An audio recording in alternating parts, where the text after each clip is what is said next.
How we doing, everybody? Guys, this feels crazy because it doesn't feel like conference is close.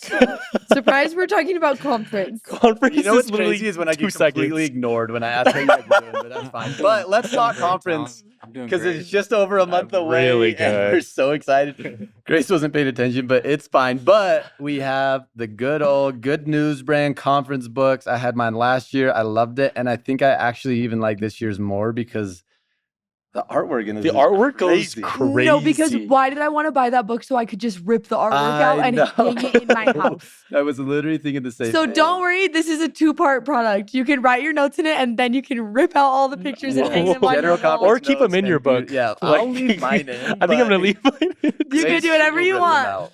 So anyways, if you don't have any idea what we're talking about, there's just these 2 notebooks and it is just like a guided conference notebook, which is really cool and exciting. And to me, it just like makes conference feel more real and more valuable, which just seems stupid, but like it's just something Well, about it gives like you a place to treasure it, which is what I love. Yes, exactly. So there's different versions. There's this one that has all these beautiful pictures of Jesus. It's like more like a mature vibe, you know? Yeah, and exactly. And then this one's like a little bit more like graphic and like there's like coloring pages. So if you're into that, then this one's for you. But you're gonna love them. And conference surprise is soon because guess what? If you want it shipped to you, you better buy it soon. But obviously conference is good however you watch it. But there is just something I think about like investing in it a little deeper. Helps. Yeah, and in a new way. So in case that's something that you love. Welcome to This is Kingdom. This is Grace. This is Talon. This is TJ. This is Hollis. And today we're talking about Put Ye on the Lord Jesus Christ by Sister Dennis. Sister Dennis, man. She threw it down. She did. It was like the beginning of conference, too. I was like, morning. Oh, man. wow. When she started, because you had like Elder Holland and then you had her, and I'm just like, oh my gosh, like this is going to be crazy. I hate to say it, but Saturday morning was my favorite session. I think I agree. It's because you had breakfast at my place, I'm pretty sure. So true. Yeah, it was wild. And so love her talk and something that she shared, and she just opened my mind up for thinking about the temple. And we've been thinking a lot about the temple and how to prepare to go into the temple. And she shares the Hebrew word kafar, which means to cover. Another word kind of, relating to the atonement. And I was thinking about how in life we love to be covered. Mm-hmm. You know what I'm saying? Like we love the idea of when people are like, oh, I got you covered. Yeah. You know what I'm saying?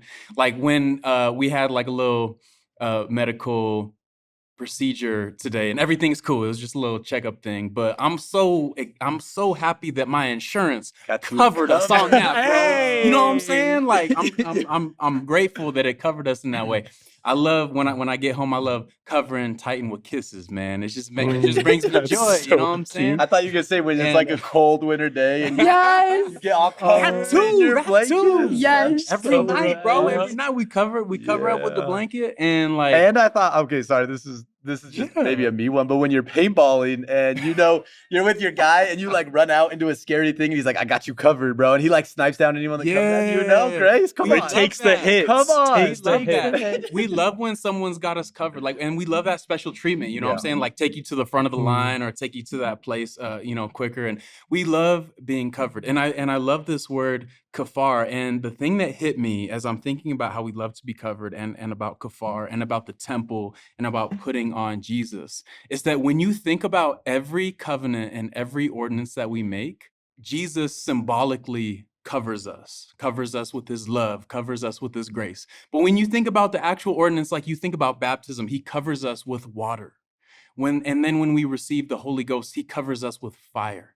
And then when we prepare and go into the temple, he's covering us with additional blessings. He covers us with the holy temple garment.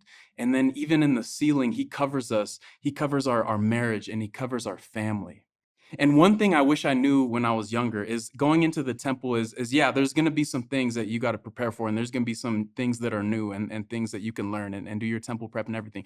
But first things first, when you go into the temple, prepare to be covered by the love of Jesus. Prepare to be covered by the love and the grace and the mercy that God has to offer us, because that's what he's trying to do. Symbolically, is evident in all of our ordinances and all of our covenants. He just wants to cover us with his love. And I love that thought. And I can't move on yet from what you said at the beginning, because I'm just thinking about when, you got to pay your medical bills, right? Or you just got to pay for lunch and somebody covers you. Like when you don't have enough Jesus will cover you. You know, I think of when you come home cold and you're just, you know what I mean? It's been a long day and you get covered by your blankets. Like Jesus will cover you. He will comfort you. Like I start thinking of him in each of these situations when you're running out into scary things in life, when you're moving forward fiercely, like he will cover you from like the really harmful things that can happen. Like he'll cover you. And the more that I think of him as someone that like he's got me covered, I'm like, holy cow, like I'm so grateful for that relationship. This last week, I was in a tornado. What? What the? Yeah, What? this is true. This is true, you guys. I really was. I was in a She's tornado. actually just watched the movie Twisters. That's what actually happened. It was real. Come on, Grace. It was real life. You guys, it was real life. And it was even crazier because like we first got this warning on our phones that was like flash flooding in your area. And I like looked at the person I was standing next to and I was like, oh, I wish it was a tornado. And then literally 2 seconds later, it was like, tornado. I summoned. It was crazy. It was crazy. God. But anyways, what happened is we were in the middle of nowhere. Like truly, that's where tornadoes go, in case you wondered, the middle of nowhere. And we were in the middle of nowhere. And we only had like this bus. And we were like, what are we going to do? Because that's not like a real safe place. Like this is not a great idea. And these missionaries came and they were like, hey, like go to the church across the street. Like we've got you. Like we'll all go to the gym together. And so all of us like ran in there and it was crazy. And while we were in there, I'll be honest, it wasn't like this like crazy situation. Like it wasn't like, holy cow, like this is like a wild tornado. Like honestly, I was bored. Like I just like sat and I was like, okay, well, great. And like you could hear a little bit of wind, but it was nothing crazy. Like it was just like, all right. And then like the tornado warning ended or whatever. And we got out and we all left the church building and we looked around and it was crazy. Like it was absolutely insane. And there was like trees blocking the road. Like we couldn't even, like we had to walk where we were going next because there was trees everywhere. And trees were like, fences were broken down. Flagpoles were on the ground. Like trees had like fallen into people's houses. Like their roofs were torn off. Like it was insane. And I remember thinking, I didn't even know any of this happened. Like I had no idea that this was going on. Like I was bored. And like there were people that were terrified all around me and like things were falling apart and there was disasters everywhere. And as I was thinking about this talk and everything that TJ's saying and that Jesus, a covenant relationship means that Jesus will cover you. I think about that moment and the fact that maybe in that covenant relationship, it seems boring or it seems like, wait, like I don't even understand why I have this. I don't even understand why it's important. And I wonder if they're like from the outside, God is looking down and saying, wait a minute, you don't see what I'm saving you from. You don't see what I'm protecting you from. And I just think that's such a cool thought that you don't understand the power that God is giving you. You don't understand. Like God is somewhere in heaven looking down and saying, I will save you.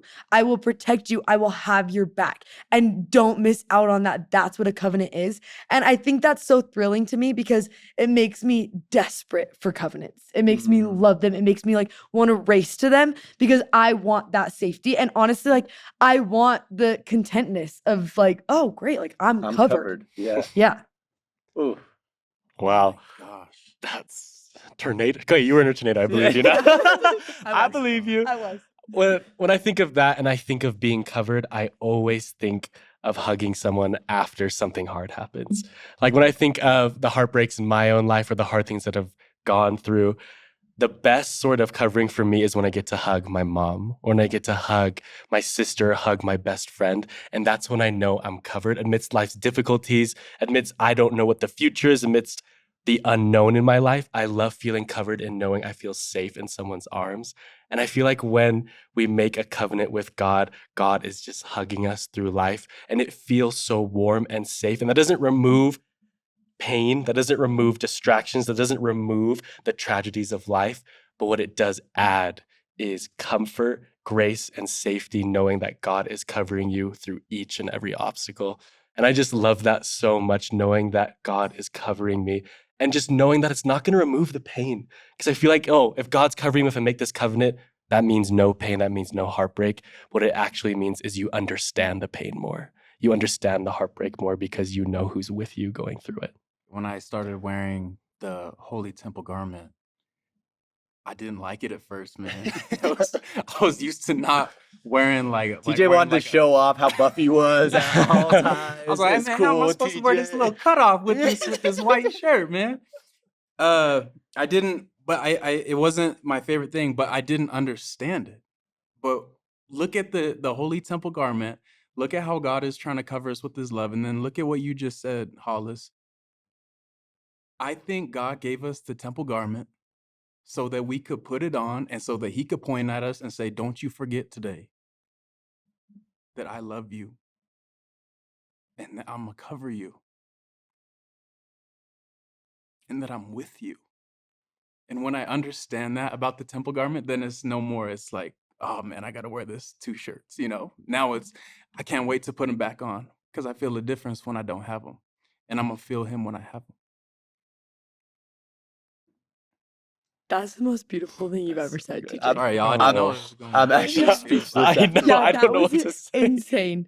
But it's so interesting because I've just been like thinking of all these points in my life. Hollis kind of talked about getting the hug after going through a hard thing, but I've been thinking while we've been talking of all these times that I was about to start something that was scary to me. Like there's a time growing up that I switched schools like 3 or 4 years straight, and every time it was scary, and I'm like, oh, that's the message I needed. That he's got me covered. I think of all these times that I stepped into these new relationships that I was so scared about. I'm like, that's the message that I needed, that he's got me covered. I think of right now, I'm doing this new thing at work that's just like scaring me, like that it's not going to work, that it's not going to go well. And like, that's the message that I need, that he's got me covered.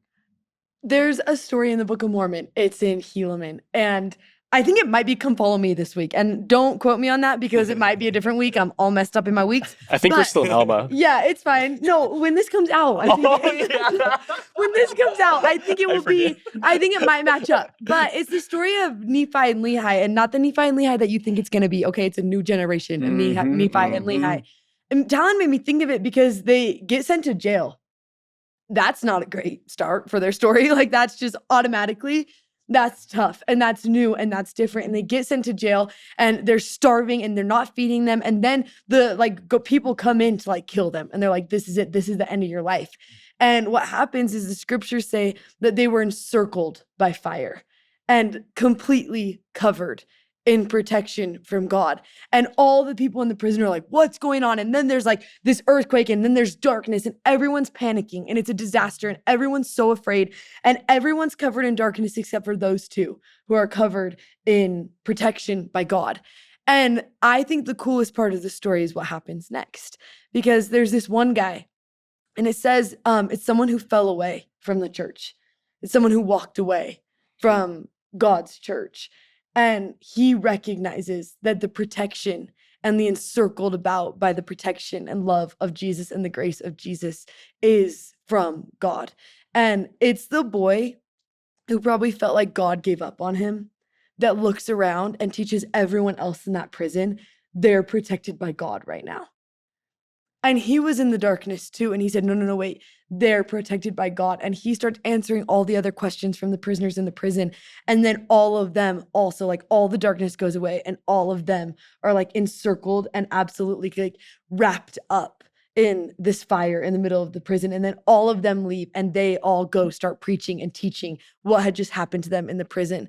And I think sometimes when we talk about these covenants, we talk about them almost with a scarcity mindset. That it's only for a select few, it's only for them, or it's only once that's happened to you. And what I love about that story is that even the prisoners were protected. They even had a chance to be encircled about by the protection of Jesus Christ.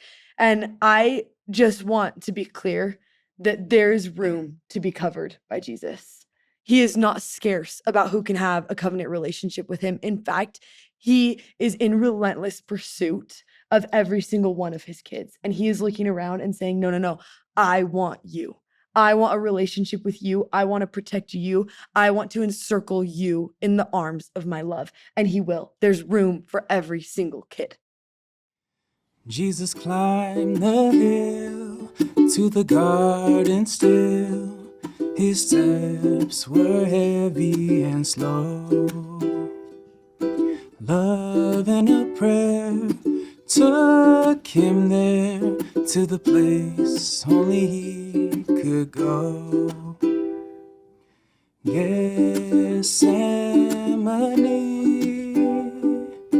Jesus Jesus loves me, so he went willingly to Gethsemane. See you next week.